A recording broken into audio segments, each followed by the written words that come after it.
여러분, 우리 서울 근처에 어떤 도봉산이나 북한산이나 이렇게 한번 높이 꼭대기에 올라가 보신 적이 있나요?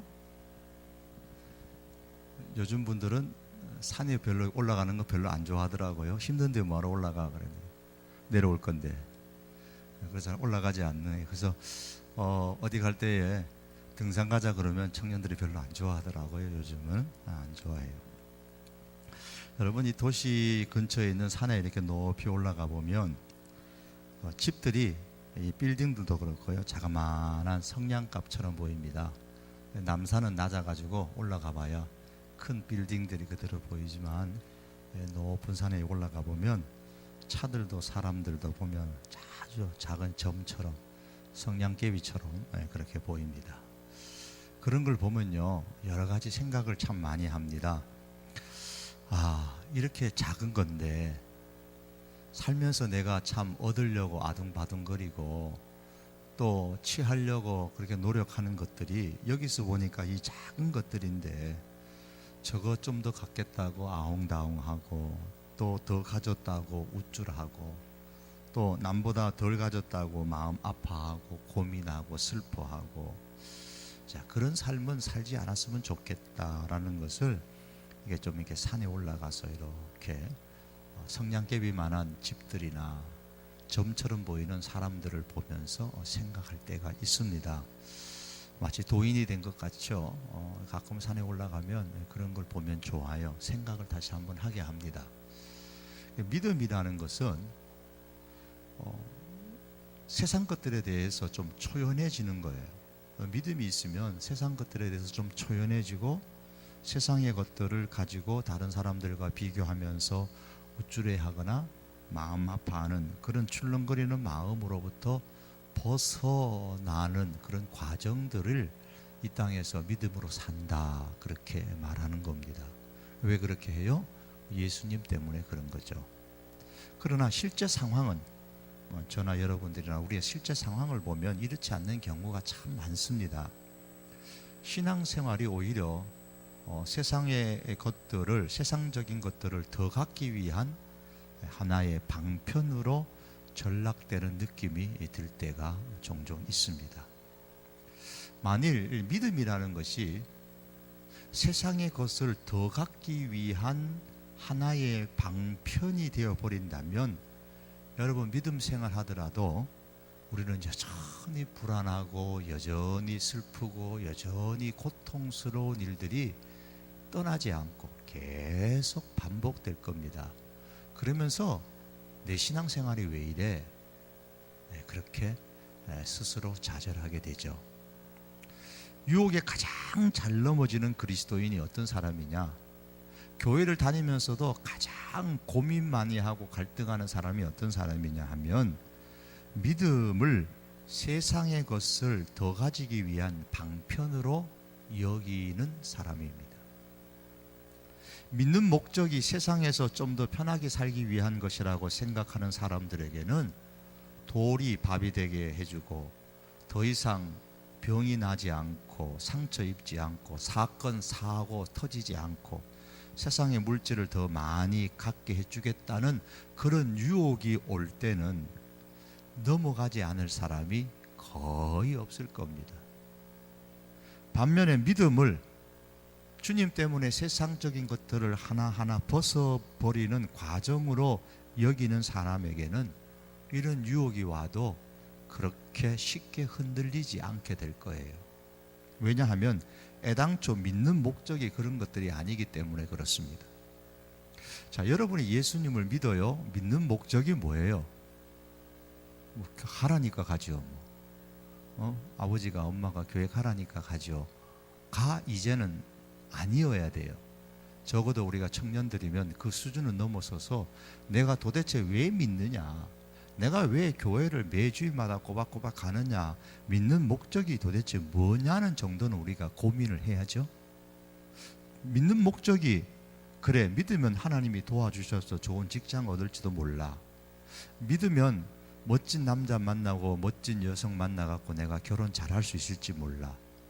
믿으면 아마도 내가 직장이 이제 초짜인데 단 동기보다 좀 빨리 승진할 수도 있을 거야.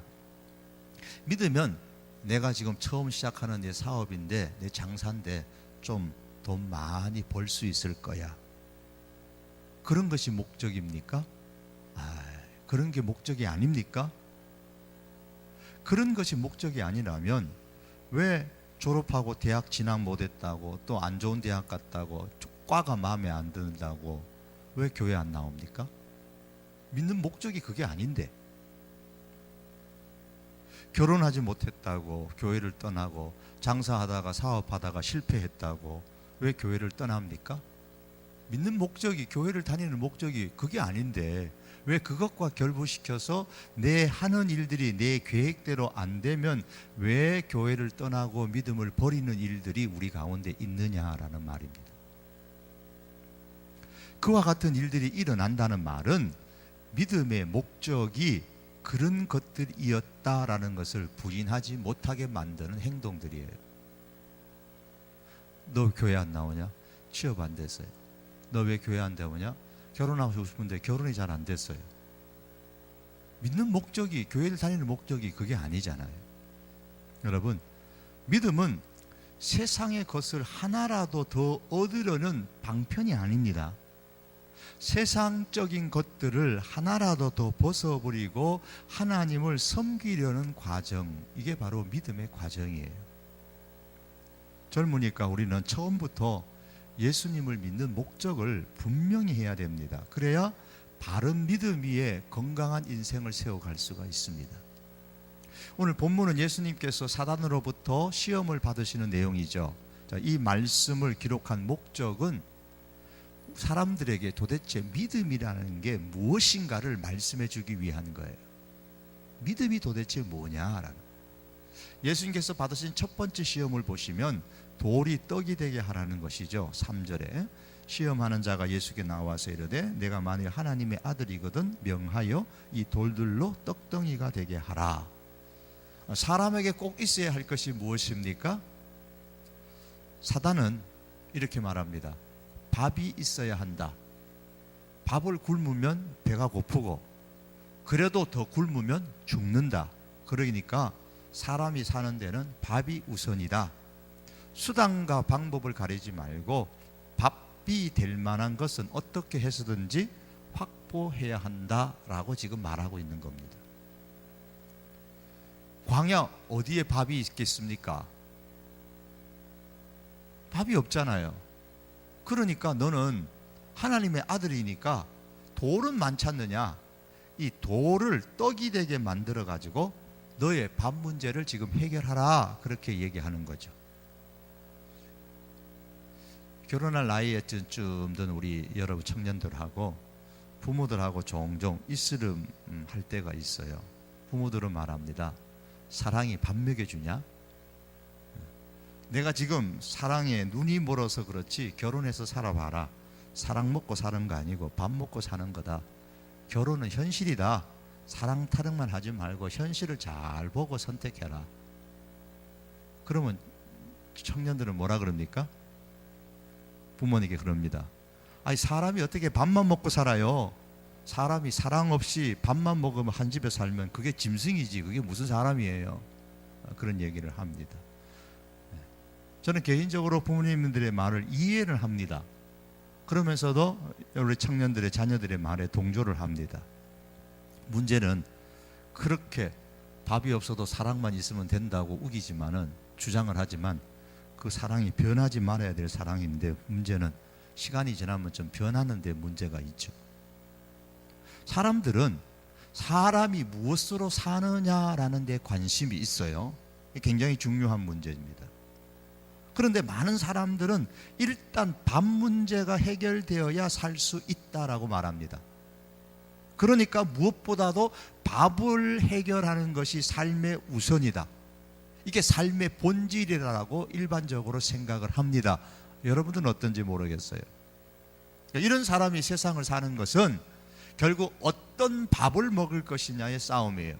내 밥상에 어떤 질의 밥이 올라오느냐. 밥하고 꼭 연결되어지는 게 뭐예요? 먹으면 어떻게 해야 돼요? 다음에는 때가 되면 화장실 가야 돼요. 그러니까 밥하고 화장실은 굉장히 밀접한 관계가 있어요. 내 밥상에 어떤 밥이 올라와야 되느냐, 밥상의 질을 논하는 문제는 결국 어디로 흘러가냐면 화장실이 몇 개냐라는 문제로 넘어가요. 밥을 먹으면 화장실이 있어야 되니까 화장실과 밥, 이 문제는 좀 화장실과 경제가 아주 밀접한 관련이 있는, 연관이 있는 겁니다. 먹고 살만한 나라에 가보면요, 화장실이 깨끗해요. 경제가 부실하면 화장실도 더럽습니다. 오래전에 중국에 가니까, 지금도 중국 시골에 가면 그래요. 화장실을 가는데 화장실을 가면 다 보여요. 담이 없어요. 남자든 여자든 그냥 옆에서 얘기하면서 그냥 볼일 볼 거 다 보고 앉아서 그렇게 해요. 처음에는 상상도 안 가는 일들이 그렇게 있어요. 그 후로부터 이제 올림픽도 하고 이러면서 많이 개조되어졌는데도 아직도 중국 가면 그런 곳이 많이 있습니다. 경제가 부실하게 되면 화장실이 더러워요. 또 경제는 화장실의 개수와도 연관이 있습니다. 경제가 안 좋으면 주로 어때요? 화장실하고 방하고 거리가 좀 많이 떨어져 있어요. 여러분 그런 데서는 살아보셨나요? 화장실하고 방하고 시골 가면은, 시골도 요즘은 방하고 화장실이 이게 밀접한, 가까이 있지만 떨어져 있단 말이에요. 저희 시골 부모님 집 가면 화장실하고 방하고 멀리 떨어져서 마당을 지나가서 화장실 가야 된단 말입니다. 그러나 경제가 점점 좋아지게 되면서 우리 문화가 바뀌어져서 방과 화장실의 거리가 점점 가까워졌습니다. 그래서 사람들은 경제의 정도를 화장실이 방과 멀리 떨어져 있느냐, 아니면 화장실과 방이 가깝게 붙어 있느냐, 또 화장실이 방하고 가까이 붙어 있으면 그러면 가까이 붙어 있는, 방에 붙어 있는 화장실이 몇 개냐, 너희 집에는 화장실이 방에 붙어 있는 게 한 개냐 두 개냐 라는 것 가지고 이제 고민하죠. 나는 화장실이 2개 있는 집에 살까, 1개 있는 집에 살까, 나는 화장실이 3개 있는 집에 살까, 그거 가지고 이제 서로 이제 얘기를 합니다. 요즘은 좀 생각들이 많이 좀 달라져서 집이 좀 작은 집에 살고자 하는 그런 마음이 있지만, 저희 시대만 하더라도 좀 큰 집에 살고 싶은 그런 로망들이 있었어요. 그러다 보니까 집에 화장실이 3개가 있으면 좋겠다, 4개가 있으면 좋겠다. 그러다 보니까 아파트 평수가 점점 커지는, 그것을 로망으로 살았던 그런 시대가 있었죠. 여러분, 목적이, 인생을 살아가는 목적이 무엇으로 사느냐, 어디에다가 인생의 목표로 두고 살아가느냐. 화장실이 많아지는 것, 내가 사는 집에 화장실이 많아지는 것, 내 밥상에 밥의 질이 좋아지는 것에 인생의 목표로 가지게 되면, 이것 때문에 길을 쓰고 공부하고, 이것 때문에 매일매일 또 자녀들에게는 잔소리하고 또 잔소리 듣고, 이것 때문에 직장 생활하고, 이것 때문에 밤낮으로 장사하고 또 사업하고 살아갑니다. 때로는 이것 때문에 싸우고 찢고 야단법석하고, 이것 때문에 속이기도 하고요, 훔치기도 하고요, 심지어는 죽이기도 하는 일들이 사회 속에서 일어납니다. 이것 때문에 하나님을 찾고, 이것 때문에 하나님을 버리는 일들이 일어나는 거예요. 믿음이라는 게 어떤 신의 힘을 빌려서 화장실 하나라도 더 얻기 위한 것이다 라고 생각하게 되면, 우리 신앙의 수준은 늘 그 수준에서 벗어날 수 없어요. 믿음이라는 것은 하나님의 힘을 빌려가지고 내 힘으로 안 되는 어떤 세상적인 것을 하나라도 더 얻기 위한 방편이다 라고 그렇게 정의를 내리고 우리가 신앙생활하면, 우리의 믿음은 결코 성장하지 못해요. 자라날 수가 없습니다. 늘 교회를 다니도 교회 문만 나가면 어떻게 살아가지 라는 고민, 갈등 속에서 헤어날 수가 없습니다. 여러분, 믿는 목적이 이런 것이라면 우리는 이미 사단의 유혹 가운데, 한가운데에 있는 겁니다. 이 시험에 대해서 예수님이 어떤 반응을 나타내십니까? 사람이 떡으로만 살 것이 아니요, 그랬죠. 사람이 떡으로만 살 것이 아니요. 4절의 말씀이죠. 하나님의 입으로 나오는 모든 말씀으로 살 것이라 라고 답변을 하셨습니다. 이 말씀은 신명기 8장 3절의 말씀을 인용한 거예요. 예수님의 생각은 이래요. 그래, 사람이 사는데 밥이 필요한 것은 맞다. 밥을 먹지 않으면 죽는 것도 맞다. 하지만 사람이 사는 데 있어서 밥보다 더 중요한 것은 있다. 그건 하나님의 말씀이다. 밥을 먹지 아니하면 밥을 먹지 않으면 육체가 죽지만은, 몸이 죽지만, 내 인생이 좀 쪼그라들 수는 있을지만은 하나님의 말씀을 먹지 않으면 영혼이 죽는다.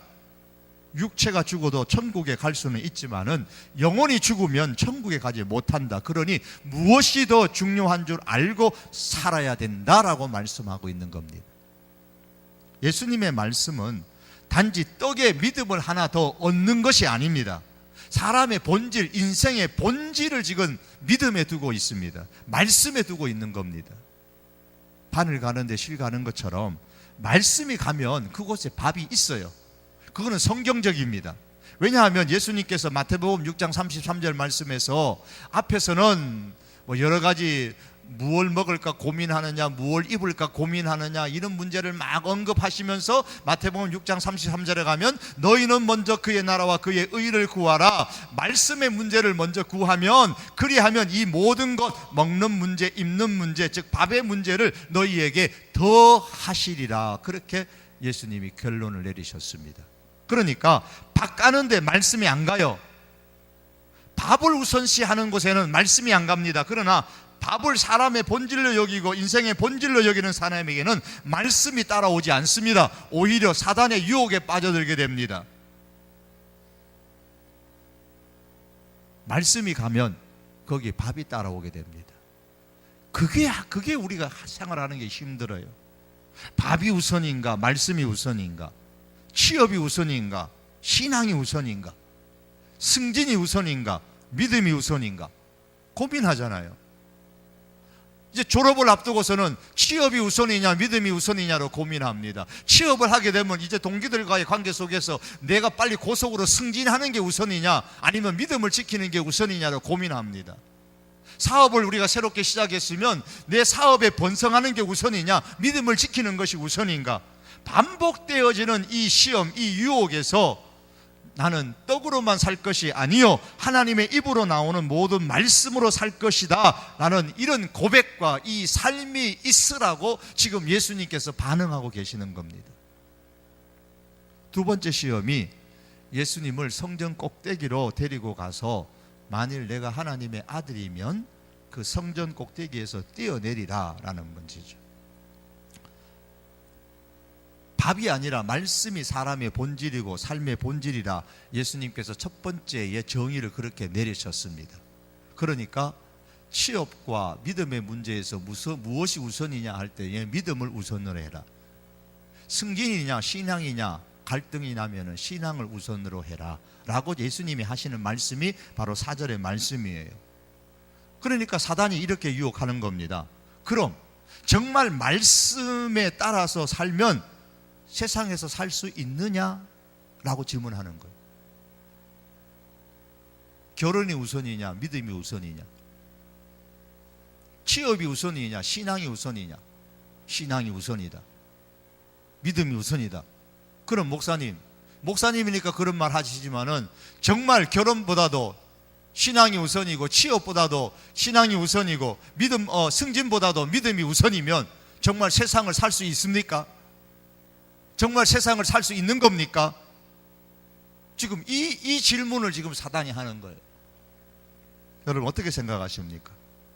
목사님이 세상을 몰라도 한참 몰라서 그렇지 취업이 요즘 얼마나 힘든데 생기면 믿음이 무슨 문제입니까? 취업하고 싶으면 해야죠. 기회가 생기면 해야죠. 믿음은 그 다음 문제죠 라고 생각할 수 있을 겁니다. 그러나 주님의 대답은 그게 아닙니다.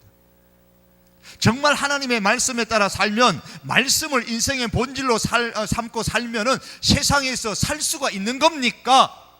라고 지금 사단이 질문하는 거예요. 그 유혹을 하는 겁니다. 그건 아니죠 라고 생각하는 분들이 있을 겁니다. 이 문제는 결국 무슨 문제로 연결되냐면 하나님이 정말 과연 신뢰할 수 있는 분이냐의 질문과 같은 거예요. 결혼이 먼저입니까? 신앙이 먼저입니까? 취업이 먼저입니까? 아니면 믿음이 먼저입니까? 승진이 먼저입니까? 믿음 지키는 게 우선입니까? 이 문제로 있어서 고민할 때에 이거 하나만 해결되면 돼요. 내가 믿는 하나님이 정말 신뢰할 수 있는 분이냐라는 거예요. 내가 믿는 하나님이 정말 신뢰할 수 있는 분이냐라는 이 질문의 퀘션 마크, 글쎄요 하게 되면 취업과 믿음의 문제에서 취업을 먼저 선택해야 되고, 승진과 신앙의 문제에서 우리는 갈등하고 고민할 수밖에 없습니다. 예수님께서 하나님의 말씀에 따라 살아야 된다, 믿음이 우선이다, 이렇게 대답을 하시니까 사단이 그 다음에 묻는 겁니다. 하나님은 정말 신뢰할 수 있는 분이냐? 이렇게 질문하는 거예요. 아니, 예수님에게 하나님은 정말 신뢰할 수 있는 분이다라는 예수님이 확실하게 믿는 이 믿음에 지금 의심을 일으키고 있는 거예요. 이 유혹은 사단이 최초의 인간인 하와에게 했던 이 시험과 똑같은 겁니다. 정말 하나님이 그런 분이냐라고 하나님을 의심하게 만들었던, 그래서 사단이 성공했던, 유혹에 성공했던 그 질문을 지금 예수님께 하고 있는 겁니다. 이게 두 번째 시험의 핵심이에요. 과연 하나님은 신뢰할 수 있는 분이십니까? 여러분 어떻게 생각하십니까?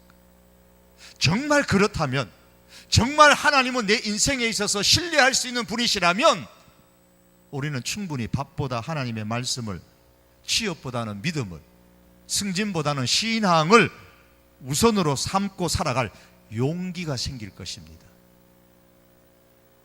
사단이 오늘날도 우리를 유혹하는 질문은 여전히 내가 믿고 살아온 하나님이 정말 신뢰할 수 있는 분인가 라는 거예요. 본문 5절과 6절입니다. 5절과 6절에 보시면, 이에 마귀가 예수를 거룩한 성으로 데려다가 성전 꼭대기에 세우고 내가 만일 하나님의 아들이기든 뛰어내리라, 기록되었을 때 그가 너를 위하여 그의 사자들을 명하시리니 그들이 손으로 너를 받들어 발에 돌이 부딪히지 않게 하리로다. 사단은 성전 꼭대기로 예수님을 데리고 갔죠. 사단이 지금 시험하면서 예수님을 말씀으로 지금 시험하는 거예요. 시편 91편 11절과 12절의 말씀이 이 내용입니다. 그 시편 91편 11절과 12절에 보면 이런 말씀, 그가 너를 위하여 그의 천사들을 명령하여, 하나님이 너를 위해서 하나님의 천사들을 명령하여서 내 모든 길에서 너를 지키게 하심이라. 그들이 그들의 손으로 너를 붙들어 발이 돌에 부딪히지 아니하게 하리로다. 이 말씀이 나와요. 너가 가는 모든 길에서 너를 지켜줄 것이고 발이 돌에 부딪히지 않도록 붙들어 주시겠다.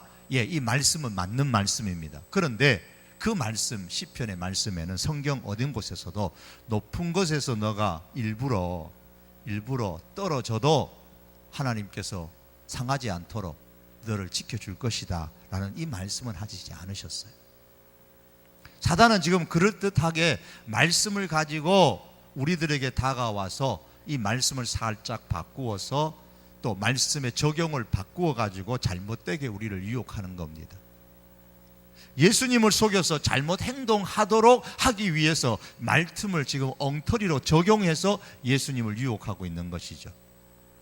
뭘 노리는 것이냐면, 봐라, 하나님이 너 가는 길을 다 지켜줄 것이다. 그러니까 모두 다 지켜준다 그랬으니까 성전 꼭대기에서 뛰어내리면 하나님이 지켜줘야 되지 않느냐. 하나님이 너의 길을 지켜준다고 했고 돌이 발에 부딪히지 않도록 해준다고, 발에 돌이 부딪히지 않도록 해준다고 했으니까 성전 꼭대기에서 뛰어내리면 너가 멀쩡할 것이 아니냐. 이렇게 잘못 적용해서 예수님을 시험하는 겁니다. 그래서 하나님을 신뢰하지 못하게 하기 위한 거예요. 봐라, 하나님은 그렇게 말씀을 하셨지만 하나님은 신뢰하지 못할 존재다. 이렇게 유혹하는 것이죠. 이러한 사단의 유혹은, 문제는 때와 장소를 안 가린다는 거예요. 다윗이 언제 사단의 유혹을 받아 넘어졌어요? 가장 성공했을 때. 아담과 하와가 언제 유혹을 받아 넘어졌습니까? 이제 결혼해가지고 신혼의 꿈속에서 아주 행복할 때에, 달콤할 때, 꿀잼이 있을 때에, 그때 사탄의 유혹을 받아가지고 넘어졌습니다. 베드로는요, 주는 그리스도여 살아계신 하나님의 아들입니다 라는 대단한 신앙 고백을 했을 때, 그때 사단의 유혹을 받아서 넘어졌습니다. 욥의 아내는 이제 자녀들 다 커가지고 10 아들 딸들 다 장가 보내고 시집 보내고, 그리고 이제 가정도 이제 원만큼 부를 누리면서 이제 원숙한 인생 시절에 이제 자기를 위해서 뭔가 좀 멋있게 살아갈 수 있는 그런 때에 사탄의 유혹을 받아서 넘어졌습니다. 사탄의 유혹이라는 것은 어떻게 우리에게 올렸는지 모릅니다. 때와 장소를 가리지 않는단 말이에요. 그러므로 여러분, 우리가 젊다고, 젊어서 아직 무엇이든지 할 수 있는 20대 30대라고 해서 우리가 그냥 방관할 수는 없는 문제입니다. 항상 우리들은, 저도 그렇고 여러분도 그렇고, 사단에게 노출되어 있는 상황 가운데서 살고 있다는 사실을 기억해야 됩니다. 그러면서 항상 사단은 하나님을 신뢰하는 문제에 있어서 우리를 의심하게 만드는 많은 일들을 우리를 향하여 하고 있습니다. 이럴 때 우리가 어떻게 해야 됩니까? 예수님께서 어떻게 하셨는지를 우리가 한번 보십시다. 하나님에 대한 신뢰의 문제로 시험을 받으셨을 때에 예수님께서 말씀으로 이렇게 대응하셨죠. 7절입니다. 기록되었으되 주 너의 하나님을 시험하지 말라. 지금 사단이 시험하는 거예요. 그러니까 하나님을 시험하지 말라 그랬어요. 이 말씀의 배경은 신명기에 나오는 6장 16절과 출애굽기 17장 1절에서 7절의 말씀을 배경으로 합니다. 출애굽한 이스라엘 백성들이 르비딤이라는 광야에 갔을 때에, 신광야에 르비딤에 왔을 때에 백성들이 마실 물이 없어가지고 막 원망을 했습니다. 백성이 모세를 원망하면서 하나님이 정말 우리 중에 계신 거야, 안 계신 거야? 하나님이 계신다면 우리가 왜 이렇게 목말라? 왜 우리에게 물을 안 줘? 하나님이 정말 계신 거야? 하나님이 안 계신 거 아니야? 이 하나님에 대한 신뢰성에 대한 의문을 제기한 겁니다. 하나님이 정말 우리를 사랑하기는 사랑하시는 거야? 우리를 사랑하신다면 왜 물 안 줘? 뭐 이런 이제 의문성, 하나님에 대한 신뢰의 문제를 지금 제기하고 있는 겁니다. 그래서 모세는 그런 이스라엘 백성들을 향해서 너희가 어찌하여 여호와를 시험하느냐? 하나님을 시험하지 말라라고 했습니다. 지금 그 말씀을 지금 예수님께서 사단에게 하고 있는 겁니다. 예수님께서 하나님을 시험하지 말라라는 말씀으로 하나님은 전적으로 의지할 수 있는, 믿을 수 있는 분이심을 지금 예수님께서 재확인하고 있습니다. 여러분 어떻습니까? 과연 우리는 하나님을 신뢰합니까?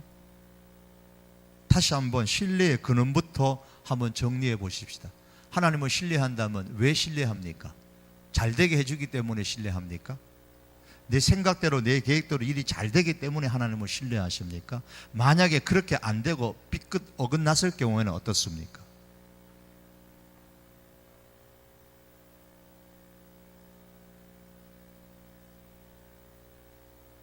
참으로 우리가 취업과 믿음의 문제에 있어서, 승진과 신앙의 문제에 있어서 믿음을, 신앙을 우선적으로 삼을 수 있으려면 하나님을 신뢰할 수 있는 믿음이 우리 가운데 있어야 됩니다. 예수님께서 하나님의 말씀에 따라 살고 하나님을 끝까지 신뢰할 것이라는 이 마음을 비치게 되니까 이제 사단은 대놓고 이제는 노골적으로 이제 본래의 의도를 지금 이제 가지고 예수님께 접근하며 유혹합니다. 그 내용이 뭡니까? 8절과 9절이죠. 마귀가 또 그를 데리고 높은 산으로 가서 천하만국과 그 영광을 보여 이르되 만일 내게 엎드려 경배하면 이 모든 것을 내게 주리라. 결국 사단이 예수님을 유혹하는 것은 이거예요. 너 나 섬겨라라는 겁니다. 너 나 섬겨라. 사단이 끊임없이 우리를 향해서 밥 문제냐, 믿음 문제냐, 말씀 문제냐 가지고 계속 우리를 유혹할 때에 결국 사단이 우리한테 요구하는 핵심은 이거예요. 노골적으로 핵심을 딱 펴놓으면 그겁니다. 너 나 섬겨라라는 게 사단의 유혹의 시험의 목적인 겁니다. 사단은 예수님께서 십자가를 지신 이후에 어떻게 되실 것이라는 걸 잘 알고 있습니다. 예수님께서 받을 영광이 무엇인지도 사단은 잘 알고 있습니다. 그렇기 때문에 거기에 걸맞는 세상의 영광을 지금 예수님한테 제시를 해주는 거예요. 십자가를 지지 않고서도 얼마든지 그런 영광을 누릴 수 있게 해주겠다라는, 십자가가 아닌 다른 길을 지금 예수님한테 제시를 하는 겁니다. 물론 이것은 거짓말이에요. 사단이 예수님에게 그걸 줄 수 없어요. 줄 수는 없지만 일단 다른 것을 제시하면서 다른 길을 제시하면서 그것을 주겠다고 지금 얘기하는 겁니다. 어차피 너는 영광을 얻을 것이 아니냐. 그런데 영광을 얻는 그것이 십자가의 길이 아니냐. 그러나 나는 그 십자가의 고통이라는 그 길이 아닌 평안한 길을 너한테 줄 거다. 그 내가 제시한 이 평안한 길을 따르기만 하면 너가 받을 그 영광을 내가 다 주겠다. 그 내가 제시하는 길은 딴 게 아니다. 나한테 엎드려 절하고 섬겨라. 이 사단이 제시한 이 길은 믿음의 목적을 세상의 것을 더 얻는 방편으로 생각하는 사람에게는 딱 들어맞는 겁니다.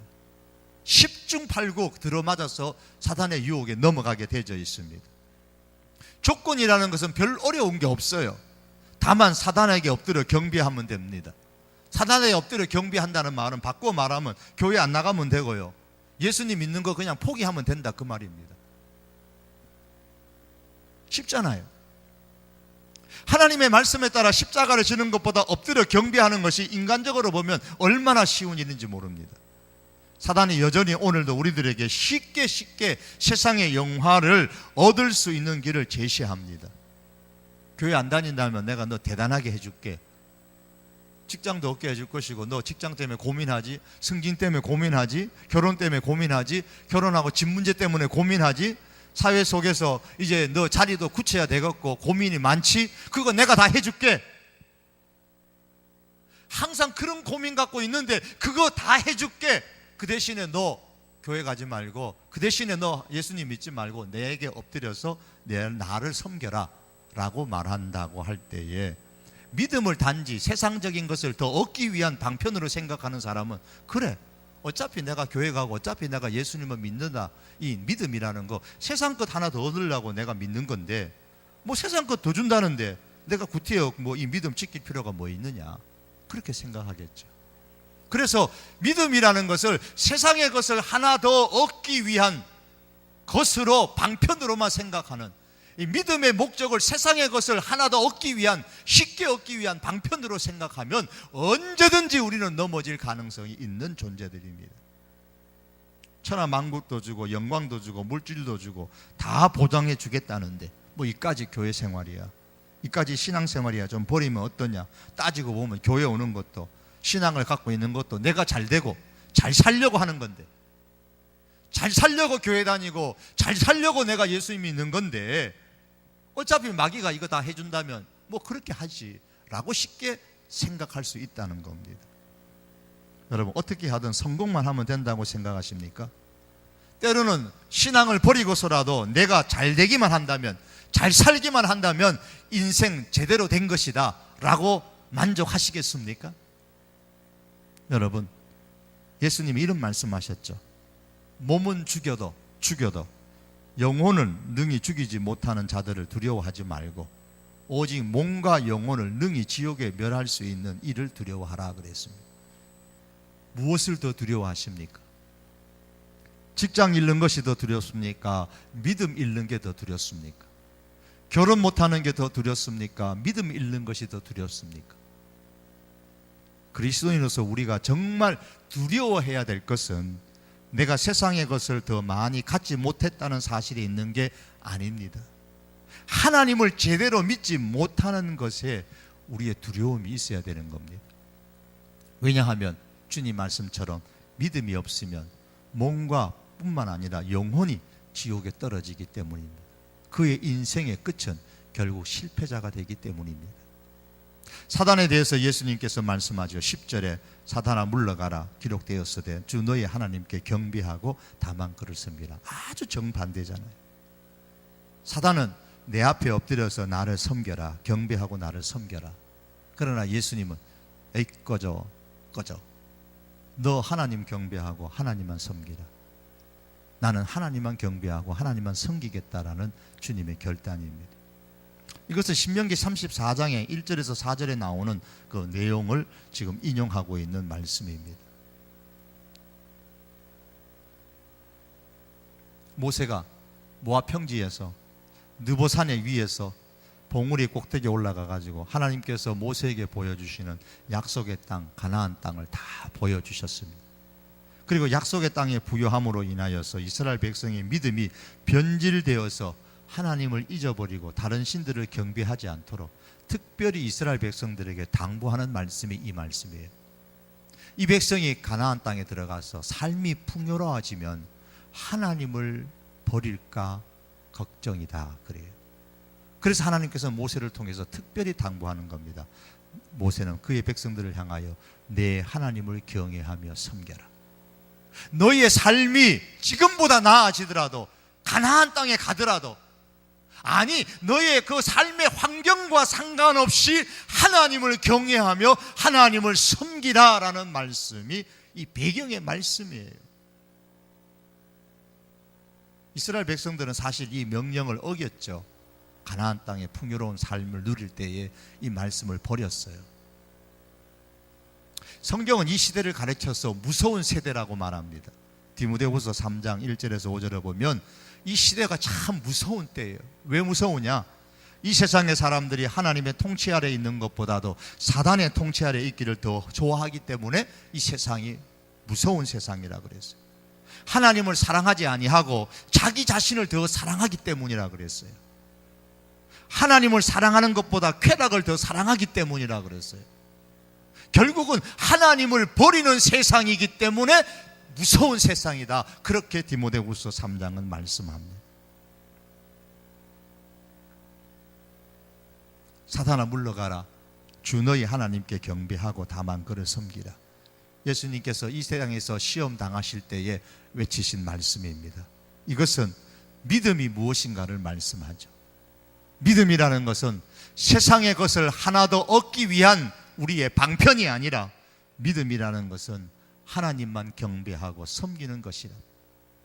내 상황이 어떻게 변하든, 내가 결혼을 하든 못하든, 내가 취업을 하든 취업을 못하든, 내가 승진을 하든 승진이 못하든, 한 달 전인가요? 2달 전인가요? 어느 분이 그러더라고요. 그분 요즘 잘 안 보이던데 어떻게 됐어요? 그러니까 이번에 승진할 차례인데 승진이 안 돼갖고 낙심이 돼갖고 좀 뜸하다고. 그래요. 안타깝죠? 여러분, 믿음이라는 것은 이해는 되지만 안타까워요. 믿음이라는 것은 내 환경이 어떻게 변하든, 좋게 변하든 안 좋게 변하든 하나님만 경배하고 섬기는 것이 바로 믿음이에요. 이게 주님께서 내리신 결론입니다. 사랑하는 청년 여러분, 우리가 세상의 영광에 대한 시험을 당할 때 무엇이라고 우리가 말씀하겠습니까? 내 환경에, 내가 살아가는 환경에 도전을 받을 때에, 내가 살아가는 환경이 내가 계획한 대로 잘 되지 않을 때에, 아니 그 반대로 내가 살아가는 환경이 내 계획보다 너무 잘 돼서 대박이 터졌을 때에 여러분, 우리는 무엇이라고 말하겠습니까? 하나님을 향한 나의 믿음을 그럴 때는 바꾸시겠습니까? 아니면 예수님처럼 말씀하시겠습니까? 한번 살아가는 우리의 생활 가운데 우리의 환경이 어떻게 되더라도 환경에 좌우되지 말고, 환경에 걸려서 우리의 신앙이 흔들리지 말고, 사단아 물러가라.